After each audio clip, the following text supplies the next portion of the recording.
Bernie Madoff, the mastermind of the largest Ponzi scheme in the history.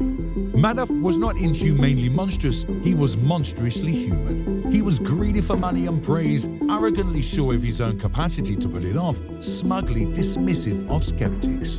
Diana B. Henriquez. From major charities, universities, and celebrities to huge businesses and witty businessmen, there was hardly anyone who didn't get under the catch of Bernie Madoff of getting high returns on their investments. Madoff conspiracy attracted everyone with money. But guess what? While serving 150 years in prison, the vicious looter and the head of the largest Ponzi scheme in the world died in 2021 at the age of 82. So, what is his story? How was he able to make a fool of the most intelligent people in the world? And what is it about Bernie Madoff court sentencing and trial that not many know? Rising through the ranks of Wall Street, riding the image of a self-made financial expert, and eventually becoming the chairman of the Nasdaq Stock Exchange, Madoff was in full action in the 1990s. From making off fabricated profits, attracting new investors, while paying bigger returns to old ones, he was surely running the biggest Ponzi scheme ever. So make sure you stay to the end and find out all the ins of the story, and a bowl of popcorn may further add to the experience, because this story is no less complicated and interesting than any other movie. First things first, his victims are numbered in the tens of thousands, and so are their losses. In fact, according to reports, estimations about the losses lie between $17 to $20 billion. So let us get on the wheels and rewind back to the times, to his roots, so that we can understand how he got into this. Bernard Lawrence Madoff was born on the 29th of April 1938 in Queens, New York, to Sylvia and Ralph Madoff, and earned a bachelor's degree in political science from Hofstra University in 1960. After that, he briefly attended Brooklyn Law School. But this might have been a little too much for him because, as we now know, he had different plans for making money. Hence, after a year of law school, he left to found Bernard Madoff Investment Securities, LLC, a penny stockbroker dealer with his high school sweetheart turned wife, Ruth. They both kicked off with the $5,000 Madoff made working as a lifeguard and irrigation sprinkler system installer, and a $50,000 loan from his wife's father, accountant Sal Alpern. And undoubtedly, Sal Alpern is the same person whose industry connections ultimately helped the business to set aground. The firm operated as a sole proprietorship for 41 years, but was combined in 2001 as a limited liability company, LLC, with Madoff as the sole shareholder. Initially, the company's market process was based quoted bid and ask prices on the National Quotation Bureau's pink sheets. But then, to compete with the members of the New York Stock Exchange trading on the stock exchange's floor, they began utilizing innovative computer information technology to transmit their quotes. After a trial run, the technology helped the firm become the National Association of Securities Dealers Automated Quotation Stock Market, NASDAQ. Due to its over-the-counter market strategy that involved bypassing and exchange specialist firms by directly executing orders, the firm was able to become the largest market maker on the NASDAQ at one point, and then in 2008 became the 6th largest market maker in S&P 500 stocks indices. Our fraudster here is, in fact, considered the first prominent practitioner of payment for order flow, in which the dealer pays the broker for the right to execute a client's order.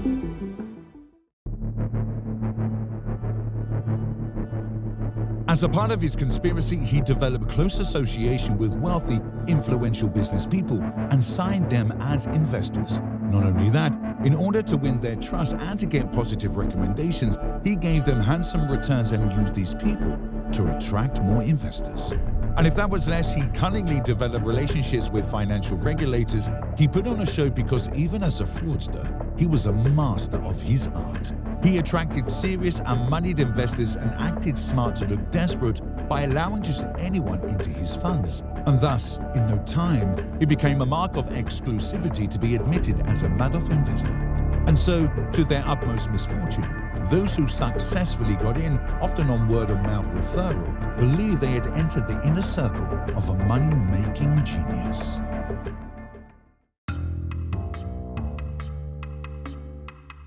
Most Ponzi schemes pay returns of 20% or higher and collapse quickly, and that was something that Madoff knew for sure. And as he wanted his scheme to last a lifetime, he made sure that he didn't do anything like this and thus paid off consistent annual returns of around 10%.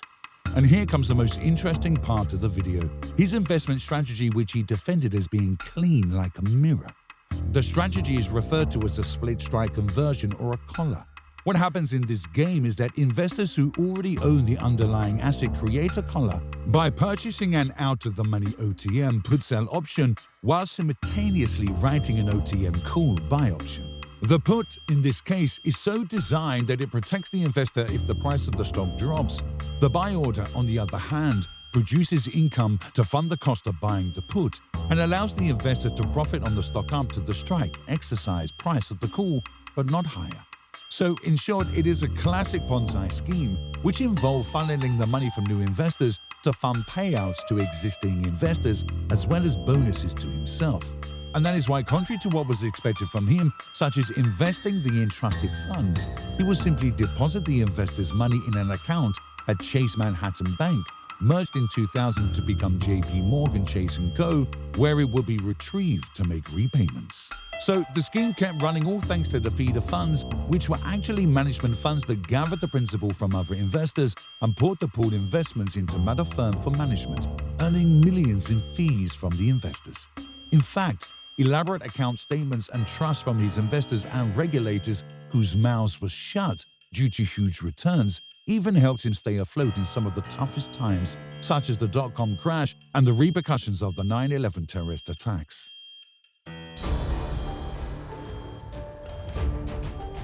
However, things took a turn with the economic meltdown that started in the mortgage market in mid-2007, which led to the bankruptcy of Lehman Brothers in September 2008.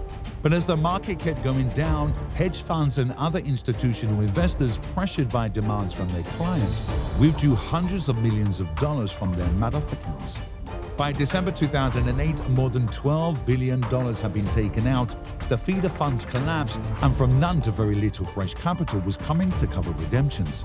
And then came the day. On the 10th of December 2008, Madoff reportedly confessed his wrongdoings to his sons who worked at his firm. The next day, he was handed over to the authorities, to whom he kept denying his sons knowing anything. Madoff kept insisting that the fraud didn't begin until the early 1990s, but some investigators dug a little too deep and speculated that he had been running this Ponzi scheme for more than 5 decades, starting in the 1960s, costing thousands of investors their life savings. He was sentenced to 150 years in prison and died in 2021 at 82. In court, Madoff kept saying that he was the sole perpetrator of his fraud and that no one, not even his family who worked closely with him, had any idea. However, a trustee was appointed to track down funds for investors, and he found out that Bernie was misleading the authorities in order to save his family. And thus, Irving H. Pickard sued lots of people and entities, including Madoff's family members, claiming they either knew about the fraud or refused to comply while earning millions of dollars in benefits.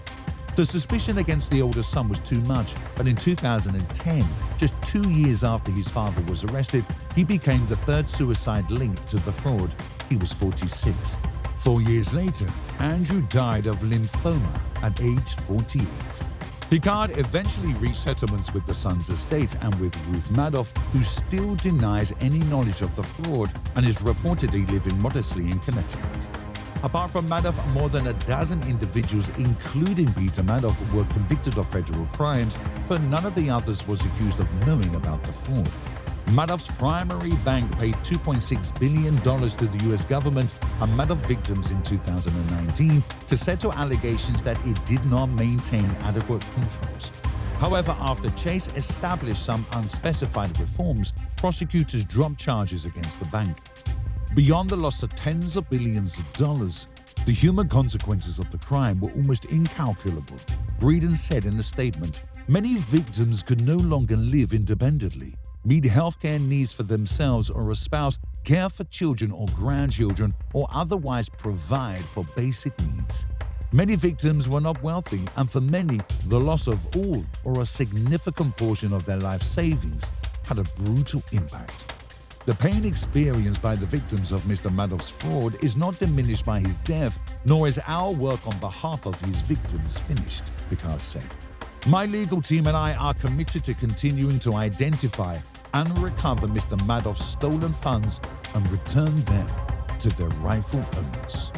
Though it is impossible to assess the exact extent of the fraud, early investigations estimated that a whopping $65 billion of investor funds was put to waste. Nonetheless, former SEC Chairman Harvey Pitt assessed the actual net fraud as between $10 and $17 billion. Almost half of Madoff's investors were net winners. They were pulling more than their investments. However, profit withdrawals in the final 6 years were subject to clawback, return of money lawsuits. The Madoff Recovery Initiative charged those who profited from the Ponzi scheme, and as of October 2022, almost $14 billion in total recoveries and settlement agreements were reported. In addition, the Madoff Victim Fund, MVF, was created in 2013 by the Department of Justice, and that compensated those Madoff defrauded. As a result, approximately $4 billion has been distributed to 40,454 Madoff victims in the US and worldwide, recovering 88.35% of victims.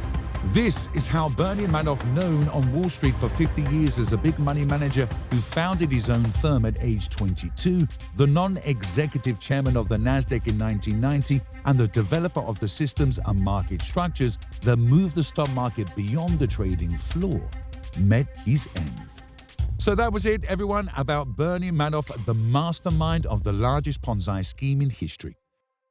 Thank you so much for tuning in. Also, you can follow us on Instagram and Facebook to get updated with so much latest content and a chance to get to know us better. See you next time. Until then, bye-bye.